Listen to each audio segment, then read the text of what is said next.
Welcome to FinFest by Equity Mates and Stake. Very cool to be in a dome. I'm getting a bit of echoing here. My name's Tracy from the Crypto Curious podcast. Again, welcome. You've picked a very good first talk to come along to, and I'm here to introduce. So Evan Lucas is Head of Strategy at InvestSmart. He's loved markets since talking with his granddad in the early days and mulling over an investment strategy. He's experienced media commentator and financial educator. Evan's biggest learnings from his times working in the markets and investing in finance is that our individual behaviours towards money is always different and always changing. I can attest to that. So a quick disclaimer before we get started, and you're going to hear this many times today. All the information presented today is for education and entertainment purposes only. Any advice is for general advice only and is not to be taken into your personal financial circumstances, needs or objectives. Before acting on general advice, you should consider if it's relevant for your needs and a product disclosure statement. And if you're unsure, please speak to your own personal professional. Equity Mates Media does now have a financial service licence, number 540697. So everyone, if you can please welcome Evan to the stage. Thank you guys. You can obviously all hear me because what's really weird about this is like no feedback from me. So this is freaking me out in terms of that space. The other thing that I just want to do, as I said, the disclaimers are there. When I came into this industry, and I've been in it for 15 years, I was absolutely straight out technical. I have backgrounds in like economics and I love economics. I also love speaking, and you'll get a very big clear indication that I don't shut up. So I do apologize for that. But my background is also behavior. And the reason I talk about that is that you're going to hear a lot of stuff today, and you're going to hear a lot of points about how markets work and all that kind of stuff. And I can talk to you about that till the cows come home. But what my biggest thing is, and my biggest learning and my biggest understanding has happened over the last 15, 20 years is that actually it's behavior. It's your experience. It's your partner, your kids, your mates, your family, your job, the interactions you have at those that are actually more important to what you are going to do with your money. And that is the learned behavior that you've had. So this is the question that I think to start today and to start your journey, if you're in the middle of your journey or you're at experienced end, you have to ask this question to yourself. What is money to you? Because I promise you, there's 50 people of you sitting in here. You are you, I am me. And what I mean by that, what money is to you will be completely different to the person sitting on your left and right, and it's going to be completely different to me. And the reason for that is because what I want to do with my money and how I want my money to work is going to be different to what you want. Some of you are going to want money to get you from A to B. Some of you are going to want to make a lot of it, and that's great. Some of you are going to want what I believe is the most important thing, which is that you want financial freedom. Because according to the Journal of New England Psychology, the most important thing human beings want in their surveys, their studies, and all of the research they've done is autonomy. It is our number one thing that human beings want. It is autonomy, the ability to do what you want, when you want, how you want. Because that is exactly what you're here to do. I mean, if you look at it from that perspective, all of a sudden things start changing in terms of how you look at your money, because your money's designed to help you do that. Because if you think of it in another way, doing what you want, when you want, how you want, can be answered as your money should be there to help you to do what you want, when you want, how you want, to have that freedom, that financial freedom to do those things. So that is literally making sure that your money is spread out over time. And this is the other part. Time is something that human beings don't fundamentally and physiologically get, right? Time is a concept that we know exists, we have it, but physiologically, we're exactly the same as we were 30,000 years ago. The difference is our lifestyle. Back then, it's what we called instant return. You found food, you ate food. You found shelter, you slept. Now, think about the thousands and thousands of choices that you make every day. What food to have, what am I going to have tomorrow, what job am I going to do in a couple of years' time, do I need to change career, how much money do I want in retirement? those are the questions that have talk about time. And that's called delayed return. And why delayed return is so fascinating is that we do not like it, right? We are not geared to understand about it. But money is a big part of that because money needs to be here today, tomorrow, and beyond. And that is like one of the beautiful things that Australia has done. It's not perfect, but it works, is your superannuation. And why I say super is amazing is because that is your beyond money.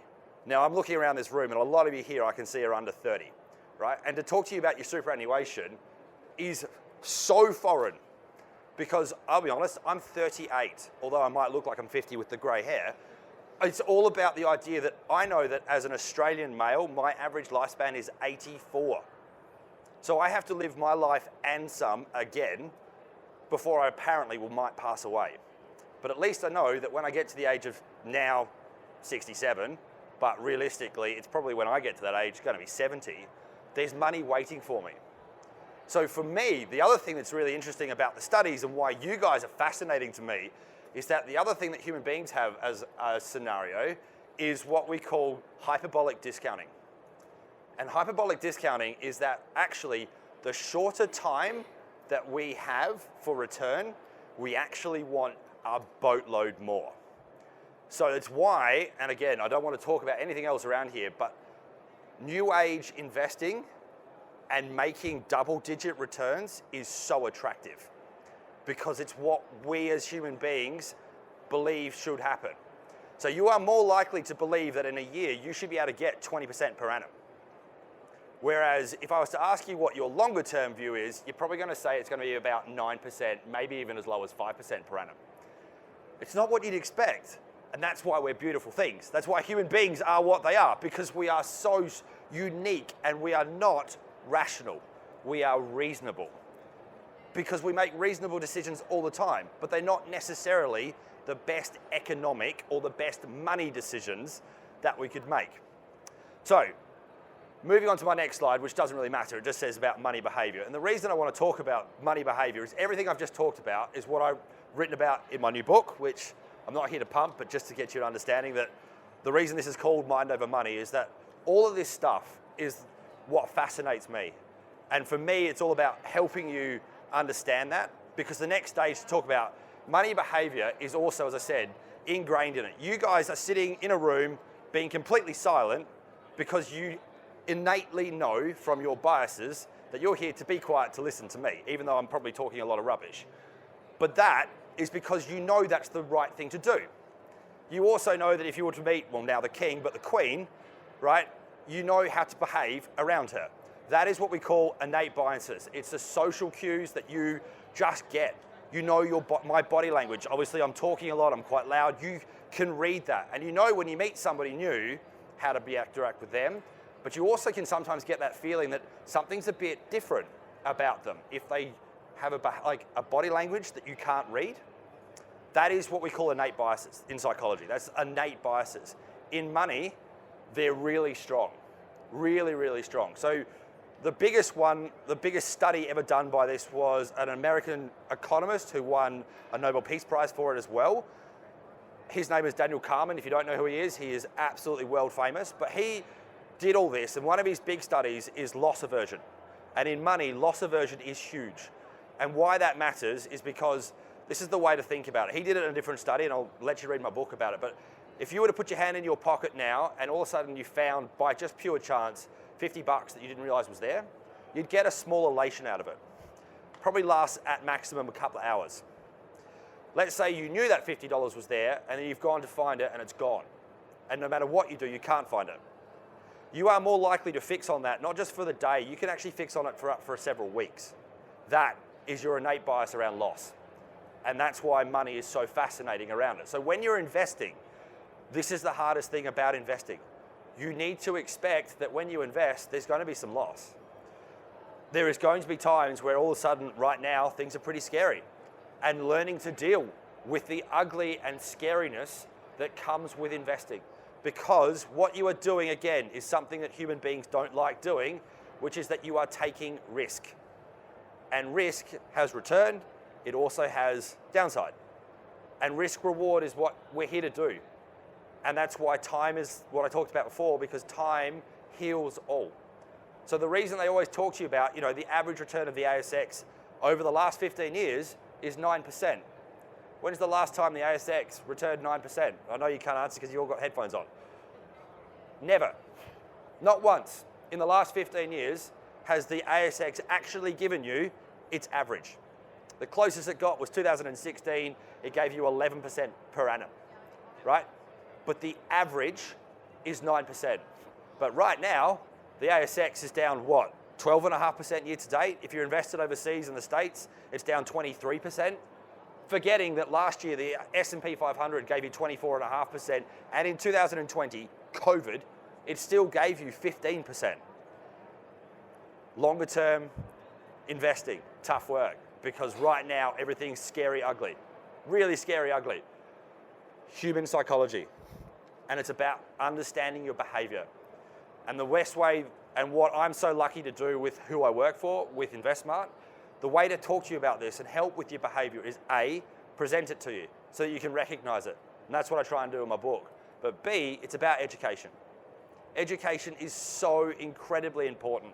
And it's as simple as understanding, how you actually start investing. Or it's also about understanding about money psychology, which is what I'm talking to you about now. It's also about learning to deal with strategies, positioning your money for today, for tomorrow, and for beyond, and what you can do to help that. To also start to make you understand from educational points of view that you do not need your money to be there right now. Again, that's that time scenario. I bet most of you in here, because you're here for a reason. You're engaged with your money. So the beauty of this is that I don't have to talk to you about things like spending and things like debiting, etc., because you guys are engaged. But a lot of people that are in this room are what I call savers/investors. And savers particularly are really interesting because they want their money to be right there in front of them. And I promise you, I can already see giggles in my face in front of me, is that I bet you a lot of you sit there and open up your CommBank app, or you open up your NAB Trade, or you open up your banking app almost twice, 3, 4, 5 times a day to go check it out. I've got money in my bank, right? Because it's physically there. Although it's electronic numbers now, it's physically there in front of you. And that is something that your overall mind goes, great, brilliant, I've got money. But it always has to stay like that. And that, again, gets back to that question about how do you deal with time? How do you deal with the idea, actually, if I took 20% of that and said I don't need that today money, because that's what your bank account is, your today money, and took 20% of that and put it to tomorrow. And by tomorrow, I'm meaning 3, 5 years away. Because tomorrow could be tomorrow, it could be a year, or it could be 5. And again, what I try and talk about in the book is also be really honest. And I'm really honest about my experiences. So for instance, your life isn't linear. And particularly for you guys that are younger, particularly for those of you under 35, you're at a point in your life now where your career is probably moving really fast. You're probably starting to advance quite nicely. Things are starting to really happen. You're probably starting to see an increase in your pay. And it's a very exciting time.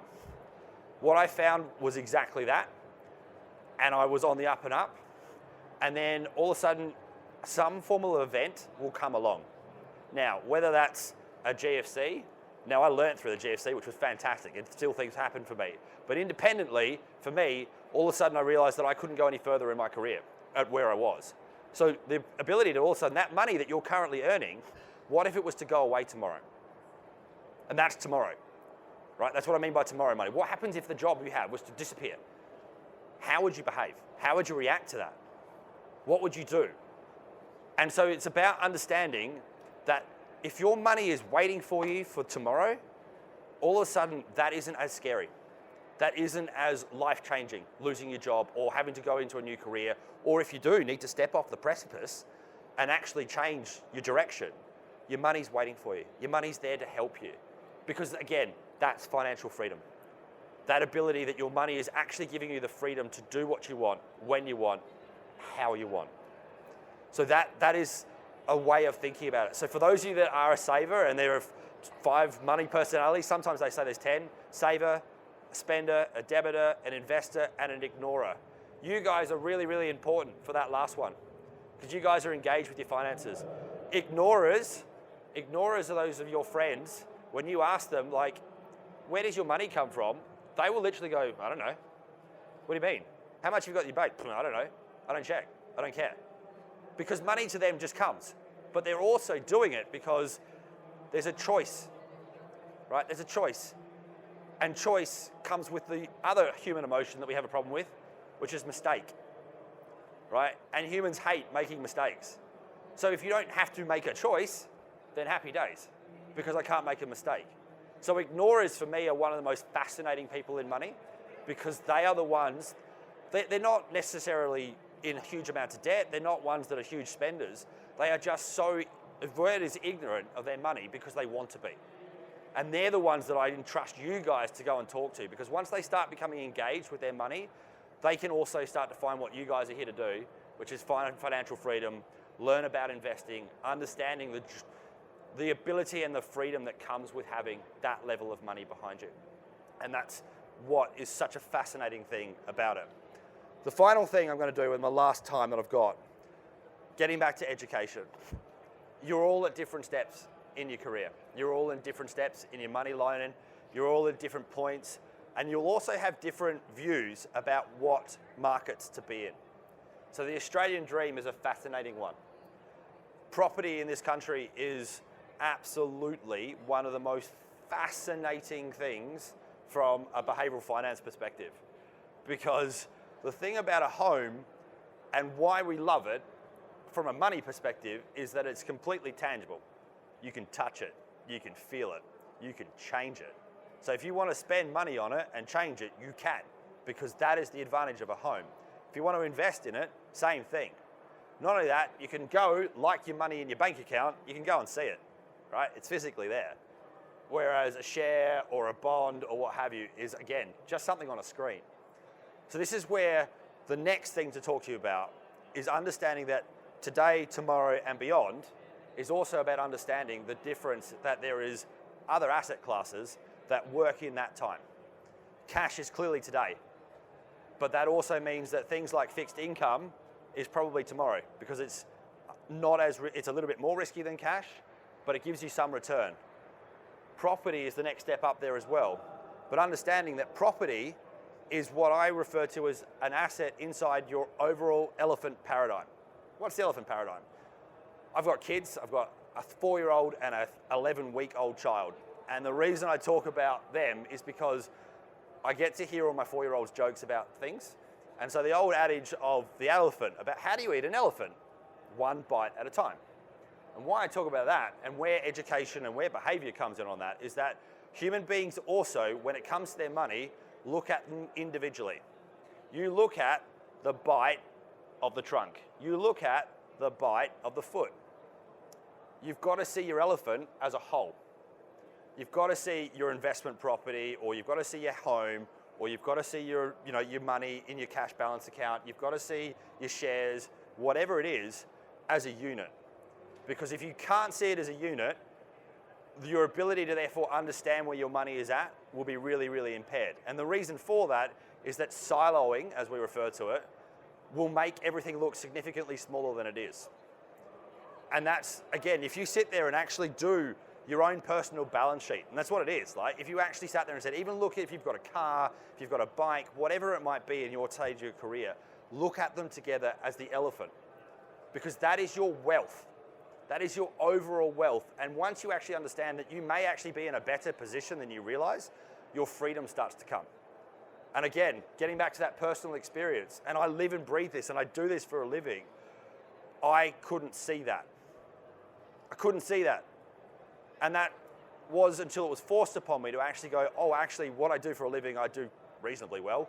And it was ready for me. My tomorrow money was there. When I got out of my scenario, my money was there.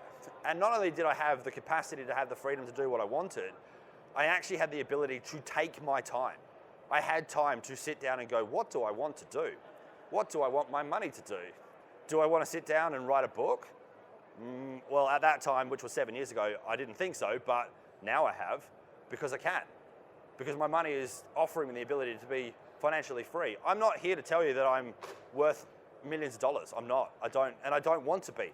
That's me though. Again, you are you, I am me. What you want and what I want will be different, and that's great. And this is the last part of the discussion. The other thing you're going to find today when you walk around, there are lots of people doing lots of different things, and they're going to tell you why their way is best and not. That's great for them, not necessarily for you. And I want to tell you the same thing. My way is my way. I can also say this to you. In the book and in the education that my employer, InvestSmart, offer, it's about leading you to understanding you. What is best for you? Because that is how this is going to work. If you can be honest with yourself, understanding who you are, and what your money will be, you will find that your journey in the investment world will be so much more engaging and so much more rewarding is the word. So that is why we are offering Bootcamp, which is something I've put together with a colleague from my work at InvestSmart together to actually sit there and help you start your journey. If you click onto that QR code, it will actually take you to the page. I'll talk to you about it in a minute. It's going to give you my book, and I'll come and sign it for you as well, and Bootcamp, which is normally worth $50 for $10 total. It'll help you through money psychology. It'll help you through markets. It'll help you understand bonds, etc. But it's also, for us, we are more about just wanting to help you get the education that we think you need. Because financial education is, in our view, and definitely in my view, as you can hear, the most important thing that we think we can have. And unfortunately, Australians are not great with finance because even from a very, very young age, if you remember at school, financial maths is described as business maths. And it's sort of given to you as an idea that it's the maths that you do if you can't do maths. That is absolute rubbish. Business maths and finance maths is the most important maths in your life because compound interest is the most important piece of maths that you can ever learn at school. Understanding a balance sheet is the most important thing that you can understand because your personal balance sheet is something that lots of people don't get. If you put together what your apartment, your house, your car, the money in your bank account actually is, that's your balance sheet. But you don't learn about that at school because it's not an education they want to give you, which for me is really sad. Really, really, really sad. And it's something that someone like the Barefoot Investor, he and I have talked about this many, many times, that we think should change. And that's why InvestSmart and I are so happy to start trying to get as much financial education out there as we possibly can to you, because it's going to help your money journey. It's going to help you ask the question I asked you to at the start. What is money to you? Because it is such a fundamental question that when you start, when you're in the middle, and when they're at the end of your money journey, there are still people that don't know the answer. And that is fine. But if you can give yourself an understanding of who you are, what your lifestyle is, what kind of lifestyle you want into the future, that money question starts to get a bit clearer. And as soon as you can start to be honest about what your money is and who your money is and how it works, because the next part of it's not just for you, it's for your friends. It's for your family. It's for your kids. It's for your brothers and sisters. It's for your culture. And by culture, this is the last thing, I'm sorry, I've sort of jumped around a bit, I do apologize, but the reason I say culture is so fascinating is that it's just started to be studied in money. And it's a really contested area. But culture, I actually believe, is the next part. Because in the current world, where things are getting more expensive, the amount of debt that we hold is getting larger, the way to fund debt is getting different, there are cultures that do things with money that Australians as a culture, and we are fantastic because this room is a perfect example, what a beautiful, diverse nation we are. But that means that those diversities we should be listening to. How do, the Bank of Mum and Dad is a fairly new concept, particularly for those of a Western idea. But in a collective idea, the Bank of Mum and Dad has been around forever because it's not the Bank of Mum and Dad, it's the bank of the family, it's the bank of the village, it's the bank of the group. And those are the other parts of the education that come. It's those parts to understand that if you can bring that money culture, that money thought, that money behavior into your thought process, it will also not only benefit you, but it benefits the overall group that you're in. And in the end, isn't that the most important thing? Isn't family, isn't the community, isn't that part of it? And so that's all part of it in terms of where it is. I'm going to stop there. Guys, thank you so much for listening. Even if it has been weird, me talking to an absolute quiet room with all you on the speakers. Thank you so much. I will be outside talking about that. As I said, please click on the QR code, $10 for a boot camp, and you get my book. And I'm outside to take as many questions as you want. Thank you so much for listening, guys.